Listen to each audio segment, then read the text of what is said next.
Hi, this is the Professional Amateur Hour coming to you with another review. This week, I looked at ASTRO LOCO, and this 2021 film was directed by Aaron McJames and stars John Reep, Frank Hardrum, and Haley Dillymore, among others, of course.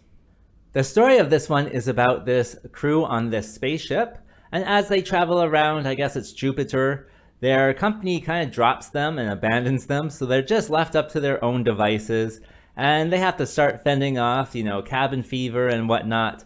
So what will happen exactly? You'll have to watch the movie and find out. Alright, so what works with this movie? Well, I thought all the characters were pretty fun. They're all very distinct and very unique, and so they play off of each other really well. I like seeing this just like banter with each other. They banter about the meanings of words or how gravity is affecting them or whatnot.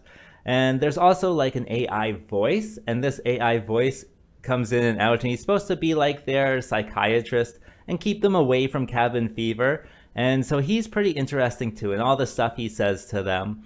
And I'm led to believe that one character is like an android as well, and I enjoyed that kind of background information. And I found it interesting about how that one person kind of interacted with the crew as well. And so all of the characters really worked well together and made it for an enjoyable watch with these guys. This film also has some humor in it, and I know humor is subjective, but I thought it was pretty good. It's not like haha funny, I would say. It's more like hee hee funny. And if you don't know what I mean you'll chuckle to yourself a few times. It's not like laugh out loud funny, and so you will chuckle to yourself. I found the humor to also be very subtle. Like, they never point out any of their jokes. Like, there's a bunch of things with the AI voice that I thought was funny, but no one really talks about it, and there's no laugh track at all. And every time they go out into space, they have their space suit, but then they'll have like an animal onesie on top. Wow, the picture looks so amazing out of here. I'm surprised there. And nobody mentions it, no one explains it, and they all do it, so I thought that was very funny but subtle. This movie also reminds me a lot of another sci-fi comedy. I think it's called Red Dwarf.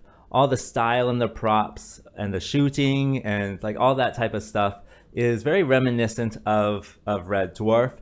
It kind of feels like a very long episode of Red Dwarf. Just, remove the jokes and remove the laugh track, and then put in these other kind of more subtle jokes, and you'll get ASTRO LOCO. And so if that sounds like something you're interested in, yeah, check it out if you want. Alright, so what doesn't work with this film? Well, this is a sci-fi film, and sci-fi usually has, lots of action and explosions and whatnot. But this one has none of it. It's not about action. No action is actually in it. No explosions are in it. It's all about, human interaction and developing relationships with each other. Of course, there's fix your computer, go for a little spacewalk, but absolutely no action. So if you are looking for sci-fi action, probably stay away from this one. I also think because, there's no real grand set pieces or anything, it does make for a kind of a forgettable movie. Of course, there's things I'll probably remember for a while, like the spaceship onesie or spacesuit onesies, but other than that, probably not much to remember. So, who would I recommend this movie for? Well, I think if you're into sci-fi and sitcoms, you can definitely turn this one on and enjoy it. It's also, I think it would be a good like rainy day type of movie as well. As for a rating, I'm going to give it a 5. And having said that, I think that's all I wanted to say, so like and subscribe, and I will see you next time.